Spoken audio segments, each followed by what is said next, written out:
In this video, I'm going to show you quickly how to use the brush tool to do your Colorize black and white photo project. So if you look down at the guitar picture here, this is what I've done so far in coloring the wood grain parts and then leaving the pickups and the dials to be gray. So I just wanted to give you some pointers, and as I was doing this and things that I thought would work better than you just trying to color in each little thing. Because when you have the brush tool, and I've set this to an opacity probably somewhere between 20 to 30, maybe even 15 to 30, depending on your color, depending on your picture.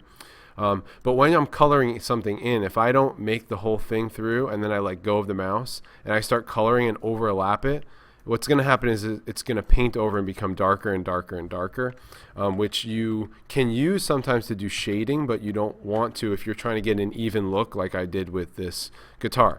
So what I recommend doing is actually kind of going against what your kindergarten teachers taught you and kind of color outside the lines and fill in everything you need, and then go ahead and delete the things you don't need. And I find with this project too, with the brush tool, use those bracket keys on the keyboard to increase the size or decrease the size. Saves you a lot of time. So I'm going to go ahead and do the symbol here first. So let me zoom in on it. So what I'm going to do is try to stick to the edges, but all these little brackets on the inside, I'm just going to paint right over them for now. That way it makes it easier so I can have a nice even color here. And then I'll go ahead back later and delete it. So I'm going to go through it like this. And you see when I have the mouse button held down, I can repeat over things and it doesn't make it darker. But as soon as I let go and start to paint again, it's going to make that color darker. Alright, so now that I have that, I'm going to go to my eraser. And the bracket keys work the same with the eraser. You can use them to increase or decrease the size. So I can go around the edge and clean up some of this that may have gone outside the lines. Like over on the border, down here. This works well with the big brush, the big eraser. And even with the eraser, see how hard that line is? I can go down up here and change the hardness of this eraser so that it's not such a hard line. That way it makes for a smoother erase. Now I'm going to need a smaller one for in here.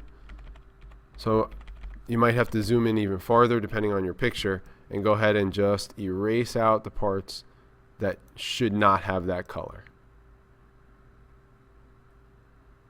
And what you'll be left with is a really natural looking colored photo. So I'm going to go ahead through and keep doing this just so you can get an idea.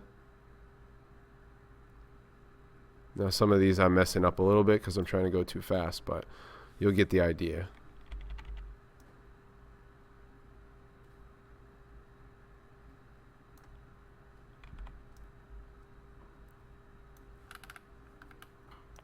Now you can see this symbol stand will match the rest of it here. Now you see as I zoom out, I get that same look that I wanted where we have the symbol colored in and you can just erase out. So I think that's a lot easier of a method for using, for coloring some of the larger areas instead of wasting your time trying to get it perfect the first time coloring through.